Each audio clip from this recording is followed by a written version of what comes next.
ರಾಜ್ಯಕ್ಕೆ ಸದ್ದಿಲ್ಲದೆ ಎಂಟ್ರಿ ಕೊಡ್ತಾ ಇದೆಯಾ ಕಳಪೆ ಔಷಧಿಗಳು ಅನ್ನುವಂತ ಒಂದು ಅನುಮಾನ ಪ್ರಶ್ನೆ ಹುಟ್ಕೊಳ್ತಾ ಇದೆ.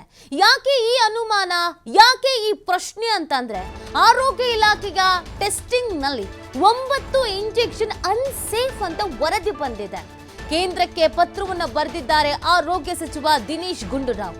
ಬಾಣಂತಿಯರ ಪ್ರಾಣ ತೆಗೆದಿದ್ದ ಪಶ್ಚಿಮ ಬಂಗಾಳದ ಕಂಪನಿ ಈಗ ಬೇರೆ ಬೇರೆ ಕಂಪನಿಗಳಿಂದಲೂ ಕೂಡ ಕಳಪೆ ಇಂಜೆಕ್ಷನ್ ಪೂರೈಕೆ ಆಗ್ತಾ ಇದೆ ಅನ್ನೋದು ಗೊತ್ತಾಗ್ತಾ ಇದೆ. ನೋಡಿ, ರಾಜ್ಯದಲ್ಲಿ 9 ಇಂಜೆಕ್ಷನ್ ಅನ್ನ ಬ್ಯಾನ್ ಮಾಡಿತ್ತು ಸರ್ಕಾರ. ಬೇರೆ ರಾಜ್ಯದಲ್ಲೂ ಇವುಗಳ ಬಳಕೆಗೆ ಕಡಿವಾಣಕ್ಕೆ ಮನವಿಯನ್ನು ಮಾಡಿಕೊಳ್ಳಲಾಗಿತ್ತು. ಕೇಂದ್ರ ಆರೋಗ್ಯ ಸಚಿವ ನಡ್ಡಾಗೆ ಪತ್ರವನ್ನು ಬರೆದಿದ್ದಾರೆ ದಿನೇಶ್ ಗುಂಡೂರಾವ್. ಇಂಜೆಕ್ಷನ್ಗಳನ್ನ ನಿರ್ಬಂಧಿಸಬೇಕು ಅಂತ ಕೇಂದ್ರಕ್ಕೆ ಗುಂಡೂರಾವ್ ಪತ್ರ ಬರೆದಿದ್ದಾರೆ. ಸ್ಥಿರತೆ ಸಾಮರ್ಥ್ಯ ಹೊಂದಿರುವಂತ ಇಂಜೆಕ್ಷನ್ ಇದ್ರೆ ಕೊಡಿ, ಸ್ಥಿರತೆ ಮತ್ತು ಸಾಮರ್ಥ್ಯ ಹೊಂದಿರದ ಇಂಜೆಕ್ಷನ್ ಬ್ಯಾನ್ ಆಗಬೇಕು ಅನ್ನುವಂತ ಒತ್ತಾಯ ಮಾಡಲಾಗಿದೆ. ಕಳಪೆ ಔಷಧಿ ಬಳಕೆಯಿಂದ ಬಾಣಂತಿಯರ ಸರಣಿ ಸಾವು ಬೆನ್ನಲ್ಲೇ ಔಷಧಿಗಳ ಬ್ಯಾನ್ಗೆ ರಾಜ್ಯ ಆರೋಗ್ಯ ಇಲಾಖೆ ಚಿಂತನೆಯನ್ನ ನಡೆಸಿದೆ. ನೋಡಿ, ಸರಣಿ ಬಾಣಂತಿಯರ ಸಾವು ಸಂಭವಿಸಿತು. ಯಾಕೆ, ಏನು, ಎತ್ತ ಎಲ್ಲವೂ ಕೂಡ ಪ್ರಶ್ನೆ ಆಗಿತ್ತು. ತನಿಖೆಗೆ ಆಗಬೇಕು ಅಂತ ಆಗ್ರಹಿಸಲಾಗಿತ್ತು. ಆ ಹಾಸ್ಪಿಟಲ್ಗಳ ಮೇಲೆ, ಆ ವೈದ್ಯರ ಮೇಲೆ ಆಕ್ಷನ್ ಆಗಬೇಕು ಅನ್ನುವಂಥದ್ದು ಕೂಡ ಆಗಿತ್ತು.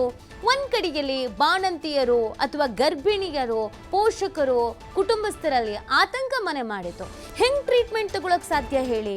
ಯಾವ ರೀತಿಯಾಗಿ ನಾವು ಹಾಸ್ಪಿಟಲ್ಗೆ ಅಡ್ಮಿಟ್ ಆದ್ರೆ ವಾಪಸ್ ಬರ್ತೀವಿ ಅನ್ನೋದು ಗ್ಯಾರಂಟಿ ಏನಿದೆ ಅಂತ. ಸೊ ತನಿಖೆ ನಡೆಸಿದಂತ ಸಂದರ್ಭದಲ್ಲಿ ಕ್ವಾಲಿಟಿ ಇಲ್ಲದಂತ ಇಂಜೆಕ್ಷನ್ಗಳ ಬಳಕೆ, ಅದು ಜೀವಕ್ಕೆ ಸಂಚಕಾರಿಕ ಅಂತ ಗೊತ್ತಿದ್ರು ಕೂಡ ಅದನ್ನ ಬಳಕೆ ಮಾಡಬೇಕಾದಂತ ಪರಿಸ್ಥಿತಿ ಇದೆಯಾ ಅನ್ನೋದೊಂದು ಅನುಮಾನ ಹುಟ್ಕೊಂಡಿತ್ತು. ಗುಣಮಟ್ಟ ಹೊಂದಿರದ ಔಷಧಿಗಳ ಕಂಪನಿಗಳ ಹೆಸರು ಫಾರ್ಮಾ ಇಂಪೆಕ್ಸ್ ಲ್ಯಾಬೋರೇಟರೀಸ್ ಪಶ್ಚಿಮ ಬಂಗಾಳದ, ಆಲ್ಫಾ ಲ್ಯಾಬೋರೇಟರೀಸ್ ಇಂದೋರ್ನ, ರುಸುಮೋ ಲ್ಯಾಬೋರೇಟರೀಸ್ ಇಂದೋರ್, ಹಾಗೇನೆ IHL life science private limited, ಹಾಗೇನೆ ಫ್ಯಾಕ್ಸಿನ್ಸ್ pharmaceutical modern laboratories, MS Regain laboratories, ಹಾಗೆಯೇ MS ರಿಗೇನ್. ಸೊ ಹೀಗೆ ಸಾಕಷ್ಟು ರೀತಿಯಾದಂಥ ಕಂಪನಿಗಳಿದೆ. ಈ ಕಂಪನಿಯ ನಕಲಿಯ ಇಂಜೆಕ್ಷನ್ ಅನ್ನು ಕೂಡ ಮಾರಾಟ ಮಾಡಲಾಗ್ತಾ ಇತ್ತು, ಔಷಧಿಗಳನ್ನು ಕೂಡ ಮಾರಾಟ ಮಾಡಲಾಗಿತ್ತು. ಕಂಪನಿ ಹೆಸರು ಅದೇನೆ, ಆದರೆ ಅದು ನಕಲಿ ಆಗಿರ್ತಿತ್ತು. ಆ ಪ್ರಕರಣಗಳು ಕೂಡ ಬೆಳಕಿಗೆ ಬಂದಿದ್ದನ್ನು ನಾವು ಗಮನಿಸಿದ್ವಿ. ಇನ್ನು ಕೆಲವೊಂದು ಕಡೆಯಲ್ಲಿ ಬಳಕೆಗೆ ಸೂಕ್ತವಾಗಿದ್ದಂಥ ಔಷಧಗಳನ್ನು ಮಾರಾಟ ಮಾಡಲಾಗಿದೆ. ಅದು ಕೂಡ ತಪ್ಪೆ. ಅದು ಯಾರ್ದಾರ್ದು ಜೀವ ತೆಗೆಯುವಂಥ ಸಾಧ್ಯತೆಗಳು ಇರುತ್ತೆ. ಹೀಗೆ ಹೈಲಿ ರಿಸ್ಕ್ ಇರುವಂಥ ಮೆಡಿಸಿನ್ಸ್ಗಳನ್ನು ಬಳಸ್ಕೊಳ್ಳೋದಾದ್ರೂ ಹೇಗೆ ಹೇಳಿ? ಹೆಂಗೆ ಬಳಸ್ಕೊಳಕ್ಕಾಗತ್ತೆ? ಸೊ ಆ ನಿಟ್ಟಿನಲ್ಲಿ ಇದೀಗ ಒಂದು ಬ್ಯಾನ್ ಮಾಡಿ ಅನ್ನುವಂಥ ನಿಟ್ಟಿನಲ್ಲಿ ಪತ್ರವನ್ನು ಬರೆಯಲಾಗಿದೆ.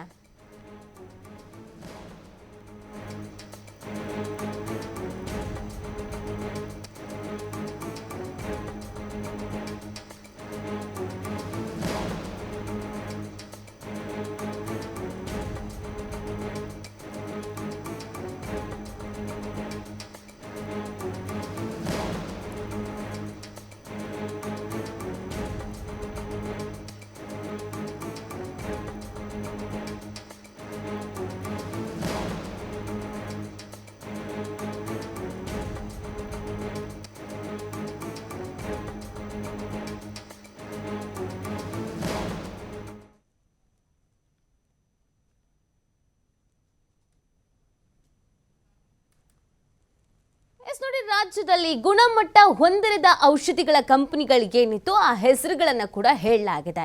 ಇದು ಗುಣಮಟ್ಟ ಹೊಂದಿರದ ಔಷಧಿಗಳು ಯಾವುವು ಅಂತ ನಾವು ಗಮನಿಸೋದಾದ್ರೆ, ಫಾರ್ಮಾ ಇಂಪೆಕ್ಸ್ ಲ್ಯಾಬೋರೇಟರೀಸ್ ಇದು ಪಶ್ಚಿಮ ಬಂಗಾಳದ್ದು, ಆಲ್ಫಾ ಲ್ಯಾಬೋರೇಟರೀಸ್ ಇದು ಇಂದೋರ್ದು, ಹಾಗೇನೆ ರುಸೋಮಾ ಲ್ಯಾಬೋರೇಟರೀಸ್ ಇದು ಇಂದೋರ್ದೇನೆ, ಹಾಗೇನೆ IHL life science private limited, ಹಾಗೇನೆ ಫ್ಯಾಕ್ಸಿನ್ಸ್ pharmaceutical modern laboratories, MS Regain laboratories, ಹೀಗೇನೆ Martin and Brown bio science private limited.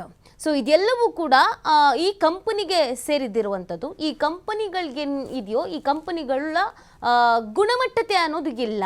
So ಗುಣಮಟ್ಟತೆ ಅನ್ನೋದು ಕಾಪಾಡಿಕೊಂಡಿಲ್ಲ. ಹಾಗಾಗಿ ಇದೆಲ್ಲವನ್ನೂ ಕೂಡ ಬ್ಯಾನ್ ಮಾಡಬೇಕು ಅನ್ನುವಂಥ ನಿಟ್ಟಿನಲ್ಲೇ ಪತ್ರವನ್ನು ಬರೆದಿರುವಂಥದ್ದು.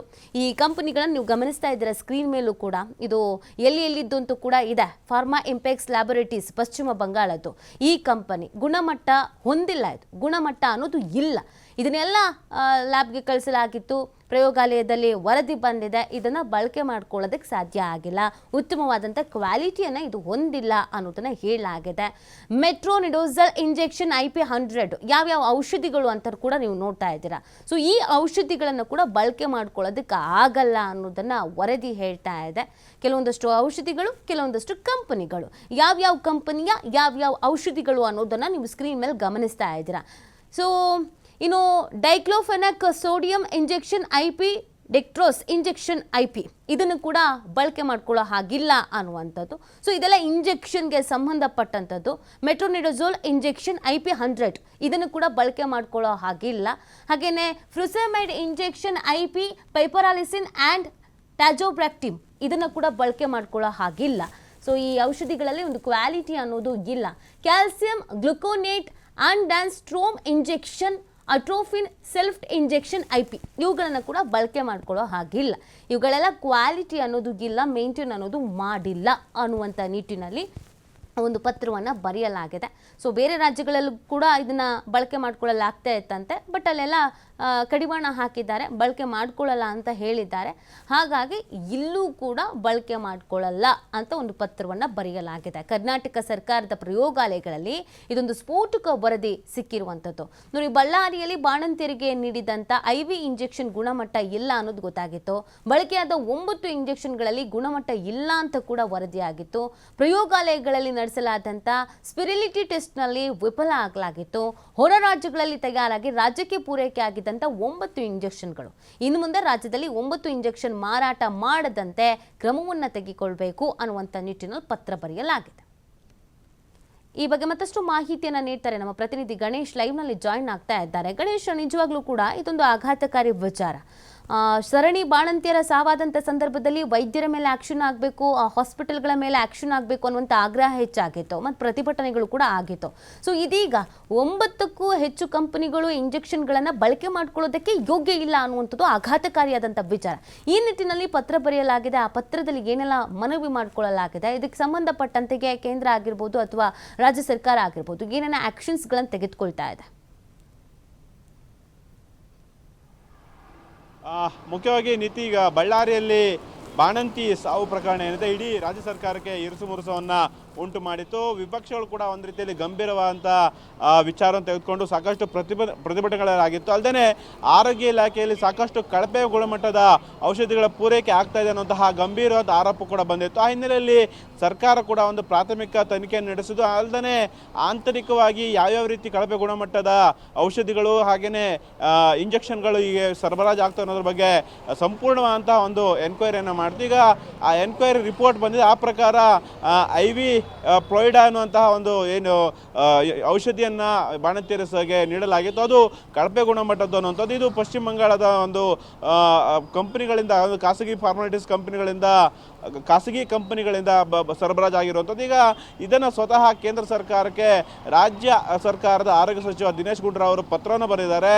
ಇದಲ್ಲದೆ ಇಡೀ ರಾಜ್ಯದಲ್ಲಿ 9 ಕಳಪೆ ಗುಣಮಟ್ಟದ್ದು ಹಾಗೇನೆ ಎಕ್ಸ್ಪೈರ್ ಆಗಿರುವಂತಹ ಔಷಧಿಗಳು ಸರಬರಾಜು ಆಗ್ತವೆ, ನಮಗೆ ಕೇಂದ್ರದಿಂದ ಬರ್ತಾ ಇದೆ. ಇಂತಹ ಒಂದಿಷ್ಟು ಕಂಪ್ನಿಗಳನ್ನು ನೀವು ನಿಷೇಧ ಮಾಡಬೇಕು, ಇಂಥ ಕಂಪ್ನಿಗಳ ವಿರುದ್ಧ ಕ್ರಮವನ್ನು ಕೈಗೊಳ್ಳಬೇಕು ಅನ್ನುವಂತಹ ಮನವಿಯನ್ನು ಕೇಂದ್ರ ಆರೋಗ್ಯ ಇಲಾಖೆಗೆ ರಾಜ್ಯ ಸರ್ಕಾರ ಪತ್ರವನ್ನು ಸಲ್ಲಿಸಿರುವಂಥದ್ದು. ಇದರಿಂದ ಗೊತ್ತಾಗುತ್ತೆ ಏನಂತಂದರೆ ಸಾಕಷ್ಟು ಒಂದು ರೀತಿಯಲ್ಲಿ ಕಳಪೆ ಗುಣಮಟ್ಟದ ಒಂದು ಅಥವಾ ಗುಣಮಟ್ಟದ ರೀತಿಯಲ್ಲಿ ಇಲ್ಲದಂತಹ ಇಂಜೆಕ್ಷನ್ಗಳು, ಮೆಡಿಸಿನ್ಸ್ಗಳು ಸದ್ಯಲ್ಲದೆ ರಾಜ್ಯದಲ್ಲಿ ಒಳಗಡೆ ಸೇರ್ಕೊಂಡಿರುವಂಥದ್ದು.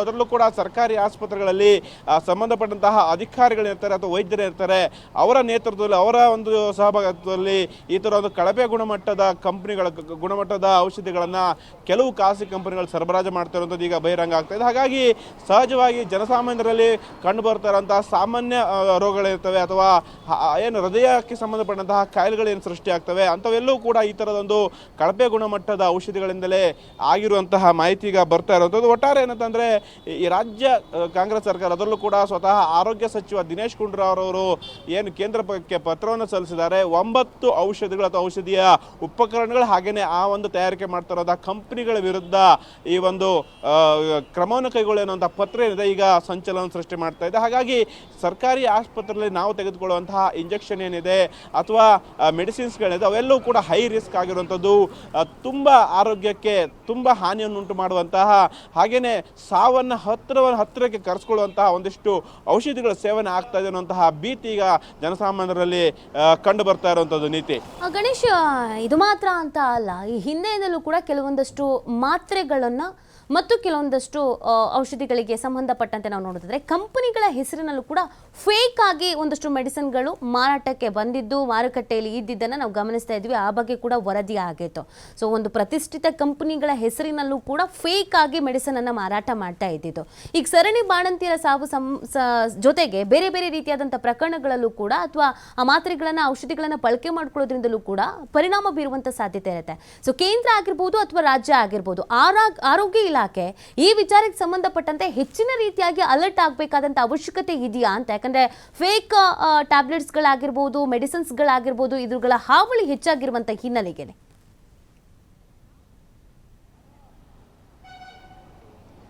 ನೀತಿ ಮುಖ್ಯವಾಗಿ ರಾಜ್ಯದಲ್ಲಿ ನಕಲಿ ವೈದ್ಯರುಗಳ ಹಾವಳಿಗಳನ್ನು ನೋಡಿದ್ವಿ, ಕ್ಲಿನಿಕ್ಗಳನ್ನು ನೋಡಿದ್ವಿ. ಅದರ ಜೊತೆಗೆ ಈಗ ಮೆಡಿಸಿನ್ಗಳು ಕೂಡ ಒಂದು ರೀತಿಯಲ್ಲಿ ಎಗ್ಗಿಲ್ಲದೆ ಮಾರಾಟ ಆಗ್ತಾ ಇದೆ, ಅದರ ಸರಬರಾಜು ಆಗ್ತಾ ಇದೆ. ಇದು ಸಹಜವಾಗಿ ಜನಸಾಮಾನ್ಯರಲ್ಲಿ ಆತಂಕ ಸೃಷ್ಟಿ ಮಾಡುವಂಥ ವಿಚಾರನೇ. ಯಾಕೆಂದರೆ ದಿನನಿತ್ಯ BP, ಶುಗರ್, ಬೇರೆ ಬೇರೆ ಕಾಯಿಲೆಗೆ ಸಂಬಂಧಂಥ ಮೆಡಿಸಿನ್ ತೆಗೆದುಕೊಳ್ತಾವೆ. ಅವು ಎಷ್ಟರ ಮಟ್ಟಿಗೆ ಸೇಫ್ ಇದೆ, ಎಷ್ಟರ ಮಟ್ಟಿಗೆ ಆರೋಗ್ಯಕ್ಕೆ ಪೂರಕವಾದಂತಹ ಮೆಡಿಸಿನ್ಗಳು ಅನ್ನೋಂಥದ್ದು ಈಗ ಪ್ರಶ್ನೆ ಆಗಿರುವಂಥದ್ದು. ಈಗ ಸ್ವತಃ ಸರ್ಕಾರವೇ ಈ ಒಂದು 9 ಕಂಪನಿಗಳ ಮೆಡಿಸಿನ್ಗಳು, ಇಂಜೆಕ್ಷನ್ ಇರ್ತವೆ ಅದರಲ್ಲೂ ಕೂಡ ಫ್ಲೋಯ್ಡಾ